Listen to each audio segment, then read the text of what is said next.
All right, listeners, buckle up for some serious biblical drama, because today we're going to take a deep dive into the stories of Elijah and Elisha. Ooh, yeah, some heavy hitters in the Old Testament for sure. And for this one, we've got a kind of unique source. It's a transcript, but it reads more like an action movie script than a satirical analysis. You're not kidding. It's got this really dramatic flair, almost like an epic movie trailer. So let's set the stage for people who might not be familiar with these figures, who are Elijah and Elisha. Why are their stories so significant? Well, in a nutshell, they were prophets in ancient Israel operating during the 9th century BC, a really tumultuous period. Okay, so paint a picture for us. Yeah. What was going on back then that made these prophets such key players? Imagine a nation divided, not just politically, but spiritually.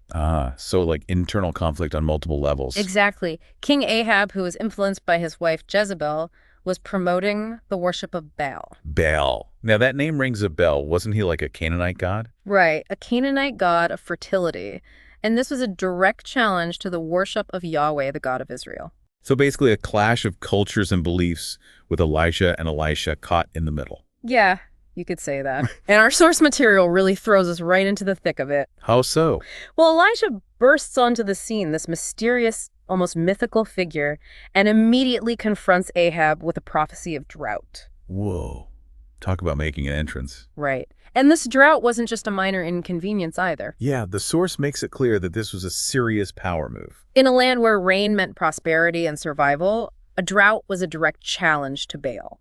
Because Baal was supposed to be this god of fertility. Right, exactly. So Elijah is essentially saying, your God can't deliver, but the God of Israel can. So high stakes right off the bat.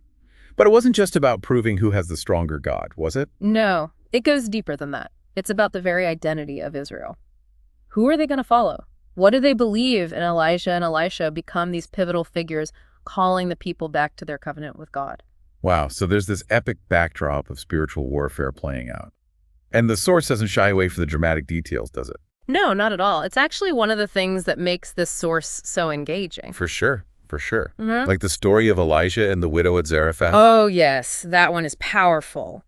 The widow's down to her last handful of flour and oil, convinced she and her son are going to starve. I mean, talk about hitting rock bottom. And then Elijah shows up and basically says, trust me, God will provide.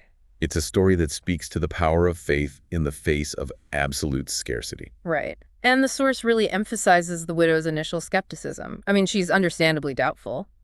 But Elijah's unwavering belief is what ultimately leads to the miracle. It's a miracle that resonates even today. Yeah. I mean, haven't we all faced those moments where we feel like we're running on empty, wondering how we're going to make it through? Oh, absolutely. This story reminds us that even in our most desperate moments, even when logic and reason tell us otherwise, there's still room for faith. For that little glimmer of hope that things can change. Exactly. It's like that saying, when you get to the end of your rope, tie a knot and hang on.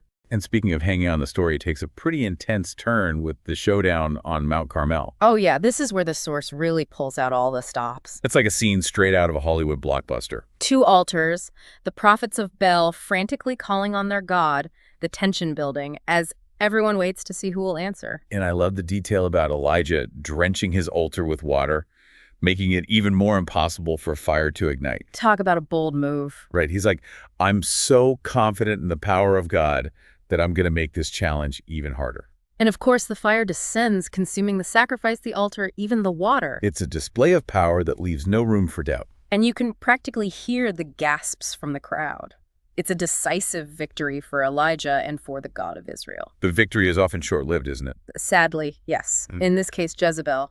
She's not one to take this lying down. Oh no, Jezebel was a force to be reckoned with. And her response reveals the dark side of power, the lengths to which people will go to maintain control.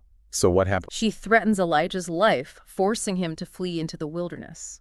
Wow, so even the most powerful prophets are still human, vulnerable to fear and threats. And this flight leads him to a very significant location, Mount Horeb, also known as Mount Sinai. The very place where Moses received the 10 Commandments. Exactly. It's a symbolic location, a place where God had revealed himself in power and majesty in the past. So you'd expect another grand display of power, right? You would think so. But the source highlights a surprising contrast. God doesn't appear to Elijah in the wind, earthquake, or fire. Oh, really? Yeah. So how does God reveal himself? In the still small voice, that's where God speaks. So it's not always about the grand gestures or dramatic displays. Sometimes it's about those quiet, intimate moments of listening and reflection where we truly encounter God. It's like that saying, "Be still and know that I am God." But even in stillness, God is still at work, Of course, Elijah's given a new mission. He's told to anoint Elisha as his successor, passing the torch, so to speak. signaling a transition, a passing of the prophetic mantle. And that's where we'll pick up in the next part of our deep dive. Oh man, I can't wait to see what happens next. This is already so intriguing. I know, right?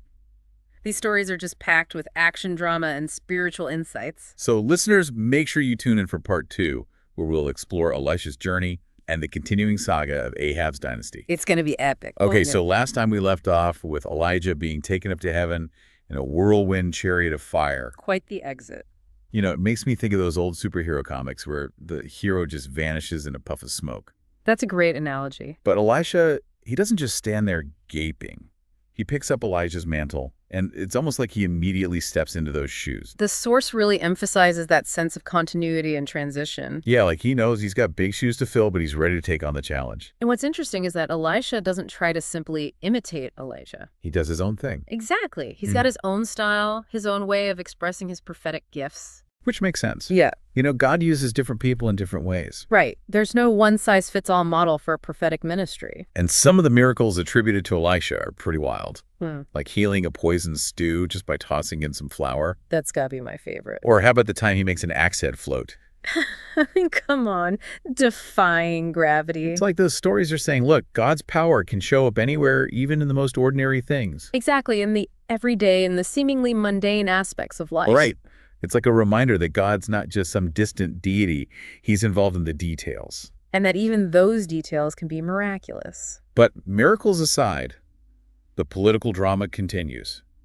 The source reminds us that Ahab's son Ahaziah is now king. And like father, like son, I guess. Sadly, it seems that way. Ahaziah follows in his dad's footsteps with the whole idol worship thing. He even goes so far as to consult Beelzebub, the god of Ekron, when he falls ill. Talk about a slap in the face to everything Elijah stood for. And Elisha doesn't hold back.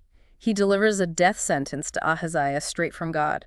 Wow, strong words. And Ahaziah, being the proud king he is, tries to arrest Elisha. Oh boy, that's not going to end well. Nope. Twice he sends soldiers, and both times they're consumed by fire from heaven. Talk about consequences. It's a reminder that our choices have real weight, especially when it comes to spiritual matters. But even in this fiery judgment, there's a glimmer of grace. How so? The third captain sent to apprehend Elisha approaches him with humility. He recognizes the power at work. Interesting. And this time there's no fire, no immediate judgment. It's like a reminder that there's always room for repentance, for acknowledging the truth. And the story takes another turn with the introduction of Jehu. He's tasked with eradicating Ahab's entire lineage. Yeah, Jehu's a fascinating character, ruthless but effective. The source doesn't shy away from the violence and bloodshed that accompanies his mission. It's a stark reminder that actions have consequences. That even those in power are accountable to a higher authority. Absolutely. No. And yet the source portrays Jehu as a flawed instrument. Meaning, While he's dedicated to purging idolatry, he doesn't necessarily establish true righteousness in Israel. so human justice, even when guided by divine command, can still be messy. It's a complex issue, and the source doesn't pretend to have all the answers. But amidst all this political turmoil and judgment, we see Elisha steadily growing into his role as prophet. And the source highlights the deep bond between him and Elijah, a relationship that transcends even death. Yeah, there's a real sense of mentorship there, spiritual fatherhood. And the parting at the Jordan River is so powerful.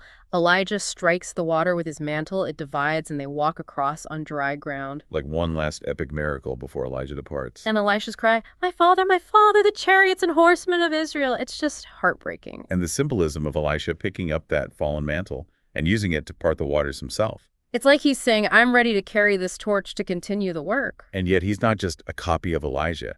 He brings his own unique gifts to the table. Which makes their story all the more compelling. It's not just about miracles and prophecies. It's about faith-lost leadership, the ongoing work of God in the world. And that's a story that continues to resonate even today. Okay, so we left off with Elisha picking up Elijah's mantle, parting the Jordan River like it's no big deal. Quite the image, right? And it's interesting because even after witnessing this incredible departure, some of the other prophets are still searching for Elijah. Yeah, it's kind of funny, isn't it? Like, come on, guys, he went up in a whirlwind, he's gone. Yeah. But I guess it also shows that human need to cling to the familiar, even when things have obviously changed. It's hard to let go sometimes. For sure. But in this case, it's Elisha who steps up as the leader. Right. He recognizes that it's a new era. And the source really highlights how Elisha forges his own path. I mean, he's following in Elijah's footsteps, but he's not just a copycat. He's guided by the same spirit, but expresses it in his own unique way. Exactly. And the source gives us a taste of this new era through the stories of Elisha's miracles. Which are quite different from Elijah's. Right. They've got this very practical, down-to-earth feel to them. Like when he purifies a contaminated spring. Making clean water for a whole community. Or when he multiplies oil for a widow who's about to lose everything. It's like these miracles are saying, hey, God cares about the everyday stuff too. The basic needs of his people. But of course, the drama doesn't end there. Oh no, the political landscape is still pretty messy. The source reminds us that Ahab and Jezebel's actions have consequences that continue to play out. Their legacy of corruption and injustice casts a long shadow. And Elisha finds himself dealing with the fallout. Which isn't always easy. Definitely not a fairy tale ending. But it's important to note that the source doesn't present a black and white view of good versus evil. Even Jehu, the guy who carries out God's judgment on Ahab's family, is shown as a complex character. Right, he's not just a hero. He's driven by ambition and at times violence. It's a reminder that even those who claim to be acting on God's behalf can still be flawed. Which is a pretty challenging concept to grapple with. It definitely raises some tough questions. Especially when we look at how power can corrupt, even in religious contexts. It's a reminder to be discerning, to always check our motives. But even amidst all the darkness and human failing, the source also shows us Elisha continuing the work of God. Speaking truth to power, demonstrating compassion for the vulnerable. It's like a beacon of hope in the midst of chaos. A reminder that even in the darkest of times, there are still those who choose to walk in the light. So as we wrap up our deep dive into the world of Elijah and Elisha, what are some key takeaways for our listeners?